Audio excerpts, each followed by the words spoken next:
এখানে তোমার কথার কোনো মূল্য নেই। ঠিক আছে ভাই, তাই চলো। আমি দোষ করিনি যখন, তখন আমার ভয় পাবার কিছুই নেই।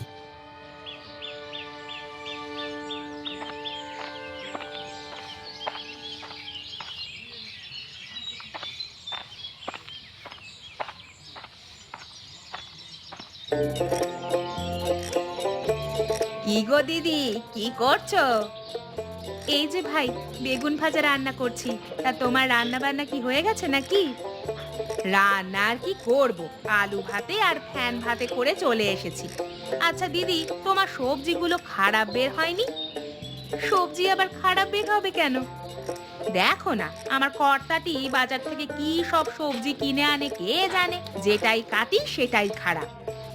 ও, এই কাঁচা বাজারের সবজিগুলো এরকমই হয়, বিশেষ করে শীতের দিনে বোঝাও যায় না। আমার তো এই সবজিগুলো আমাদের নিজেদের বাগানে।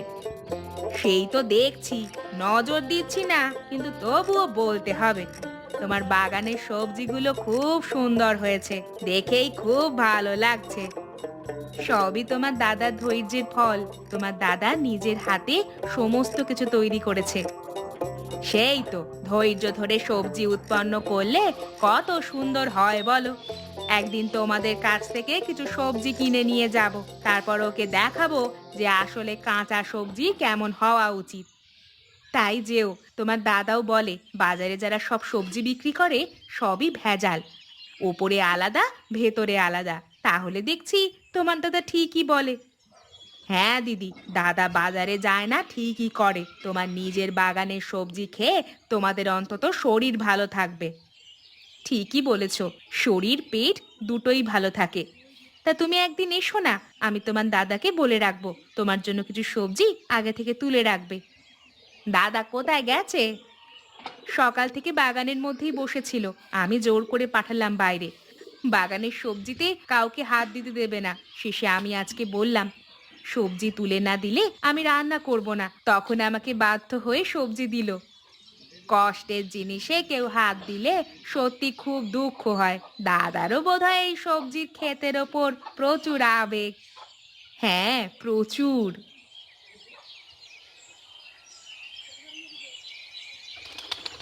এই হচ্ছে ব্যাপার বাবু। এখন আপনি বলুন আমি কি করব? আমরা যে টাকা দিয়ে সবজিপত্র কিনছি সেই টাকাগুলো তো নষ্ট হচ্ছে। সবই তো বুঝছি, কিন্তু নগেন, তুই আবার বলতে চাইছিস তুই জানতিস না যে সবজির ভেতরগুলো এভাবে খারাপ হয়ে গেছে, তাই তো? খারাপ সবজিপত্র জেনে শুনে কেন বিক্রি করব বাবু, আপনি বলুন। সেই তো।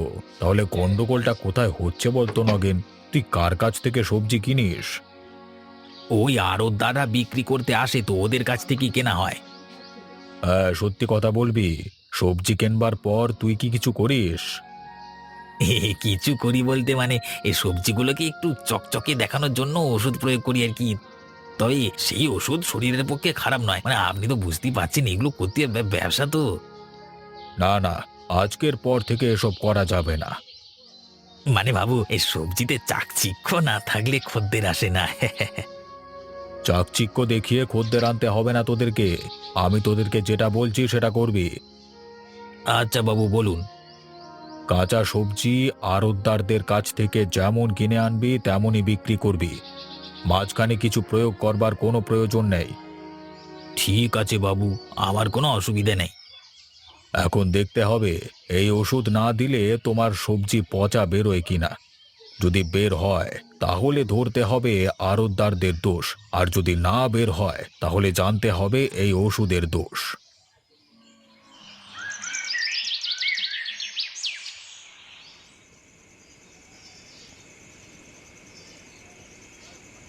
তুমি এসব কি বলছো বলো তো? মেয়াদ উত্তীর্ণ হয়ে যাওয়া এই ওষুধগুলোকে তুমি কেন আবার প্যাকেটে করে বিক্রি করছো? এতে তো সবার ক্ষতি হয়ে যাবে। আরে ক্ষতি হয় হোক গে, আমি দেখি আমার লাভ। আমি আমার মুনাফাটা তুলে নিতে পারলি ব্যাস, আর কোনো চিন্তা নেই। তাই নাকি? মানুষের ক্ষতি হলে তোমার কিচ্ছু যায় আসে না? এতদিন কি ক্ষতি হয়েছে, তুমি কি কিছু শুনতে পেয়েছো? না, কিচ্ছু শুনিনি, কিন্তু একটা কথা তো মানবে, মেয়াদ উত্তীর্ণ হওয়া ওষুধ যদি কারো শরীরে যায় সেটা শরীরের মধ্যে বিষ যাওয়ার সমান। হ্যাঁ, সেটা আমি অস্বীকার করছি না, কিন্তু অল্প বিস্তর বিষ আমরা প্রতিদিনই খেয়ে থাকি কিছু না কিছু মাধ্যমে, বুঝলে? অতএব কিছু হবে না। বেশ, তোমার যা ইচ্ছা তুমি করো, আমার কথা তো তুমি কোনোদিনই শোনো না, তোমাকে বলেও লাভ নেই। হ্যাঁ, তাই বেশি কানের কাছে না বকলেই আমি খুশি হতাম। এখন তুমি ঘুমাও, আমি আমার কাজটা শেষ করি। কালকে আবার অনেক বিক্রেতা আসবে, তাদেরকে এই ওষুধ বিক্রি করতে হবে। ঠিক আছে, তাই যাচ্ছি।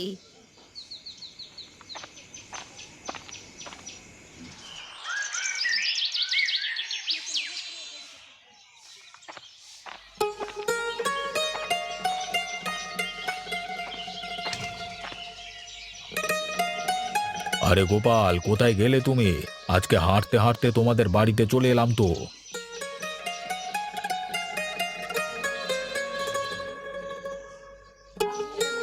আরে অবিনাশবাবু, আপনি? কি সৌভাগ্য! আজকে সকালে উঠেই আপনার মুখ দেখলাম, নিশ্চয়ই আজকে আমার দিনটা ভালো যাবে। যাই হোক, তোমার ঘরের সামনে দিয়ে যাচ্ছিলাম, তোমার এই সুন্দর বাগানটা দেখে এখানে এলাম, বুঝলে? তা কি কি সবজি চাষ করেছো? শীতের সব রকমই আছে বাবু, সব কাঁচা বাজার অল্প বিস্তর আমার কাছে পেয়ে যাবেন। তা সবজিগুলো কি কোথাও বিক্রি করছো নাকি? কাল পর্যন্ত বিক্রি করিনি, আজকে থেকে কয়েকটা সবজি তুলে নিয়ে বিক্রি করব, দেখি মানুষেরা কেমন গ্রহণ করে। যাই হোক, তোমাকে একটা কথা বলে রাখি, ওষুধপত্র কিন্তু বেশি দিও না সবজিগুলোতে, তাহলে কিন্তু নষ্ট হয়ে যেতে পারে। না না, ওষুধ বেশি কিছু দিই না, আমার এই সবজিগুলো বিনা ওষুধে একদম জৈব সার দিয়ে তৈরি করা। তাই নাকি? তাহলে তো খুব ভালো কথা। আচ্ছা, কিছু সবজি তুলে বরং আজকে আমাদের ঘরে দিয়ে এসো, কেমন? আমি তোমাকে টাকা দিয়ে দেব। আবার টাকার কথা বলছেন কেন? আপনার যতটা দরকার আপনি ততটা নিয়ে যান। আরে না না, বিনামূল্যে কিছুই নেব না, তোমাকে তো এই গাছের চারা আর কেউ বিনামূল্যে দেয়নি, অতএব আমিও তোমার কাছ থেকে বিনামূল্যে কিছুই কিনবো না, তোমাকে যথেষ্ট মূল্য দিয়েই কিনবো। আচ্ছা বাবু, আপনি না হয় তাই দেবেন, আমি না করব না। বেশ, তাহলে আমি এলাম, কেমন? আচ্ছা বাবু, আপনি না হয় তাই দেবেন, আমি না করব না। বেশ, তাহলে আমি এলাম, কেমন? মনে করে আমাকে দিয়ে এসো।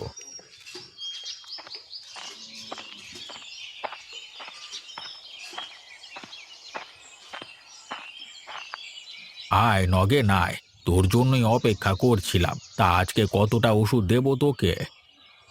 না কাকা, ওষুধ আর নেব না। কেন ওষুধ নিবি না কেন? কি হয়েছে কি? আরে আমাদের অবিনাশবাবুর আদেশ, আজকের পর থেকে কোনো রাসায়নিক ওষুধ সবজির উপর দেওয়া যাবে না। সে কি? এই আদেশ আবার কখন দিল? আমি তো কিছুই শুনিনি। তুই কি আমার সাথে মশকরা করছিস?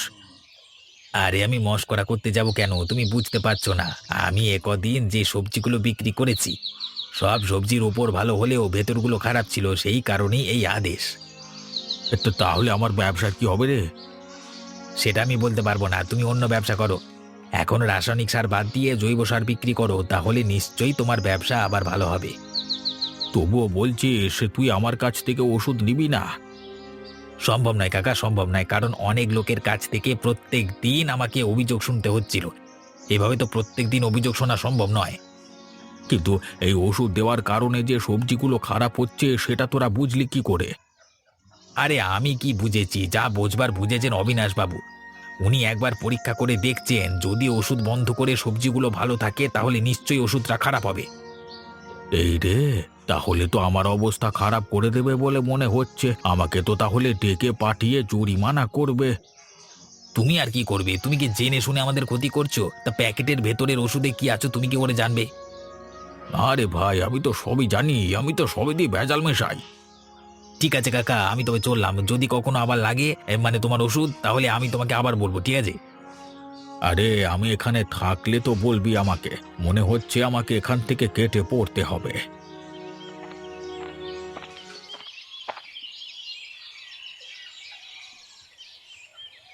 আমি মিথ্যা কথা বলিনি অবিনাশ বাবু, ওকে অনেকবার বারণ করেও কোনো কাজ হয়নি।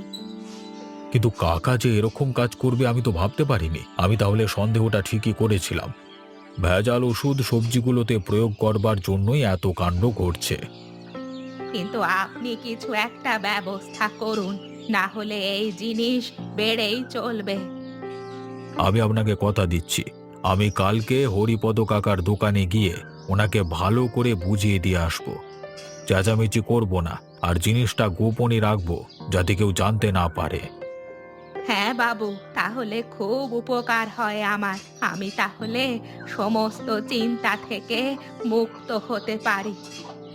আপনি নিশ্চিন্তে বাড়ি যান। এরপর থেকে আমাদের শীতের দিনের কাঁচা বাজারে একদম খাঁটি সবজি বিক্রি হবে, তার মধ্যে কোনো রকম কীটনাশক থাকবে না।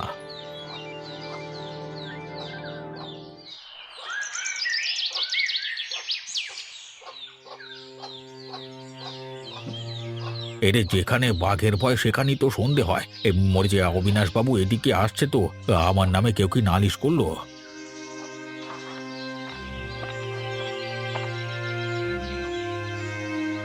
কি হলো কাকা, আমাকে দেখে তোমার মুখটা এরকম শুকিয়ে গেল কেন?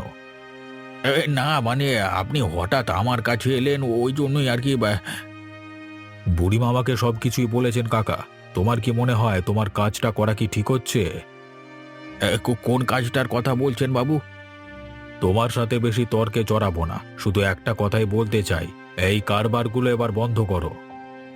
আমাকে ক্ষমা করবেন বাবু, আসলে অনেক দিনকার ওষুধগুলো ফেলে দেব, এই কারণেই নতুন ওষুধের সাথে মিশিয়ে দিচ্ছিলাম। তো এই ভাবি যে সবজিগুলো পচে যাবে সেটা বুঝতে পারিনি। যাই হোক, আর বেশি কথা বাড়াবো না, তুমি এবার এই কারবার বন্ধ করে দাও। তার বদলে জৈব সার বিক্রি করো, তাহলে ভালো হবে। বেশ বাবু, আমি তাই করব।